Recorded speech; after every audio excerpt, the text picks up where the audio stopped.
much of these debts were incurred when he was the chairman of the budget committee. And he's the one who approved them in this house, Mr. Speaker.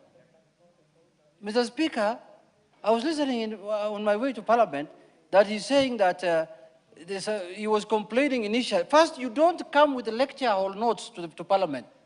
When you are studying somewhere doing masters in some economic class, don't come with your notes to the House, Mr. Speaker. You come with your brain here, Mr. Speaker.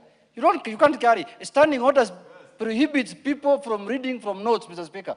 You go and meet your lecturer, and then he gives you some small notes like ile Mwakenya, old Mwakenya style. Then you come and use them here in the House, Mr. Speaker. Mr. Speaker, you come here with your brain because this is a house of people who should reason with their brain. Mr. Speaker, the other day he was telling us that the stockbroker, the other day he was telling us that Kenya pipeline will not be bought. I am hearing now it has been oversubscribed, Mr. Speaker. He was saying that the Safaricom shares were overpriced. Now today again he's saying they are underpriced. Which one is which, Mr. Speaker? That kind of confusion is not good for the economy of this country, Mr. Speaker. That kind of confusion is not good for the country, Mr. Speaker. Mr. Speaker, when you are a toddler in economic matters, stick to your lane, Mr. Speaker. Stick to your lane. Don't become an intellectual and economic powerhouse after you have been sacked as a budget committee chair, Mr. Speaker. You stick to your lane. If you're a man who's handling a CDF committee money, just stick to that lane, Mr. Speaker. Other things are bigger than you. Mr. Speaker, I am not trying to defend this regime. But when this government came into power, Mr. Speaker, the economy was in a very bad situation. Inflation was very high. We were almost at the brink of debt, distress, or even defaulting, Mr. Speaker. You know, inflation was almost double digit. We didn't have even enough fuel to fuel our cars in this country, Mr. Speaker. Today, inflation is at the lowest rate. The economy is growing over 5%, Mr. Speaker, heading to 5%. So, Mr. Speaker, let us not lie to Kenyans when you don't want to say the truth. If the truth does not suit your political agenda, then don't lie to Kenyans, Mr. Speaker. Mr. Speaker, I want to say this. I am in a region I represent a constituency which has seen tarmac just the other day. This country has been borrowing for the last 60 years to develop certain regions of this country. And we are paying those debts as Kenyans, all of us, Mr. Speaker. We are paying taxes to service those debts. You know, hii ni mwaka ya kuongea ukweli. This is the year of the truth. The year of the Lord, 2026. Mr. Speaker, this country has been borrowing the last 60 years to develop tarmac roads, to give water, to give health care to just certain regions of this country, Mr. Speaker. This is the time to get equitable distribution of resources so that every Kenyan can feel he's a Kenyan, Mr. Speaker. If you go, in fact, we have been demanding as ODM for the last 5 years to have an audit, the debt to be audited, or an audit of the debt, Mr. Speaker. Because we knew that this debt has not been used equitably. You have been told this country has borrowed last 10 years 1 trillion. I don't see anything in my constituency. I don't see a road. I don't see this is now when I'm seeing roads. It is now that I'm seeing dams. It is now I'm seeing healthcare facilities being built. It is now that I'm seeing housing being done. Now, Mr. Speaker, the other day, 1,500 housing units have been advertised in my constituency, Mr. Speaker. For the first time since independence. The last group who worked in my constituency, Mr. Speaker, were the colonialists. I have never seen any development after colonialists, Mr. Speaker. The last building, even where the county commissioner is using, was built by the colonial regime, Mr. Speaker. Yes, after the colonialists, we have just been waiting for the government. And this broad-based now is when we have seen things opening up, Mr. Speaker. And Kenya has been incurring debts. Kenya has been collecting debts, Mr. Speaker. Mr. Speaker, these new prophets in town, hii manabii ya uongo, must stop what they are saying, Mr. Speaker. They must allow every Kenyan to enjoy the debt. If we are going to borrow, all of us must enjoy that debt, Mr. Speaker. We cannot borrow for a certain group to enjoy and then we pay together. Have you ever seen? Mr. Speaker, the leader can inform me. Because he's a chartered accountant. You know that senior accountant is the country. It's not your prerogative, but anyway, leader, proceed to inform Honorable. Honorable Speaker, you know, I've been to Suna, both Suna East and Suna West, and it is indeed true. And I wanted to inform the Honorable Junet that courtesy now of the alternative financing models, Suna West, Suna East, many parts in Migori County, and he can attest to that, are now seeing new markets being built, affordable housing being built. In fact, I saw a clip yesterday where somebody was saying, now even Jaluo can wave from the balcony.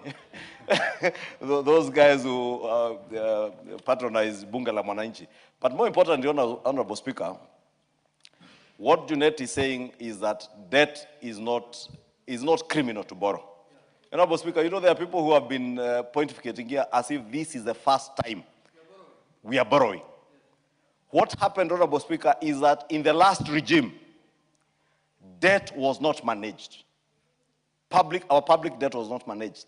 That is why if you listen to CS John Buddy, he will tell you that, and I have heard even the president say that, and these are facts that you can verify, even from reports by the World Bank and IMF, that out of 6 countries, African economies that were to default or were earmarked, that they were bound to default on their public debt. The only country that never defaulted was Kenya. All the other 5 African economies defaulted. Why? Because there has been deliberate management of public debt. And that public debt management is what we should be speaking to here, not the pontification you hear from people here who are just trying to make cheap political capital to push their village narratives, Honorable Speaker. And I must thank Honorable Junet because he has reminded us that there are many parts of this country that were secluded from development because people borrowed and that borrowing only went to certain parts of this country. And everybody was paying back that debt, Honorable Speaker. So let me inform Junet that I know even the dueling of national highways will go through Migori to Isebania so that we connect our economy to Tanzania and other economies in East Africa. Very well. Proceed to conclude. Mr. Speaker, I want to conclude by saying, you know, Mr. Speaker, I've just learned recently that politicians, when they lose their positions, either chairman of a committee or something, they can become motivational speakers. Mr. Speaker. They go to some hall, they say, oh, if you borrow 10,000, you don't need to put in that scheme, you put in this housing, then that housing is not going to give you money, put it in stock brokers. These are motivational speakers, Mr. Speaker. This country requires serious men and women, like the people handling our economy today. People like John Buddy. Yes. Those are the people who can take us far, not motivational speakers, Mr. Speaker. Lastly, Mr. Speaker, as the leader has said, borrowing is not the issue. The issue is how you manage your debt. Even you, when you can borrow as an individual, if you don't manage your debt as an individual, you will be auctioned. So, Mr. Speaker, we must give credit to this government. That's the truth. We must give to this government that they found things that were very bad and they have managed it. They managed to pay the Eurobond. They managed to pay all the Chinese debts that were due. And today, Mr. Speaker, this country is not under debt.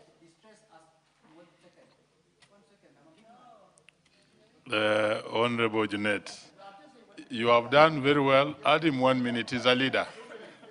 Add him 1 minute, he's a leader. Just 1 minute. You have a microphone. Leader, you have a microphone there. Mr. Speaker, I want to conclude by saying that you remember when, after the general election, there was Eurobond to be paid. Who borrowed the Eurobond? Who put Kenya in the debt of the Eurobond? People who are destroying now my party of ODM are the people who borrowed those things, Mr. Speaker. And they're using that money now to destroy my party, Mr. Speaker. Thank you very much. Honorable Eric Muchangi, don't get worried, members will speak to this, and I can see you. Thank you, Honorable Speaker, and allow me, Honorable Speaker, to support this report by this committee. It is, looking at it, it is a good report, and the Honorable Speaker, my attention is drawn to only about 2 areas in their recommendations. On the issue of the National Treasury scaling up development expenditure above the minimum 30%. And the Honorable Speaker, one big problem we have in our country is that we borrow finances from all the sources, but not all our resources are utilized prudently, Honorable Speaker. And the same Public Finance Management Act requires that not above 35% of our resources are spent towards wages and salaries. And Honorable Speaker, looking into the budgets by our counties, which are the units that where we have our public resources utilized and spent,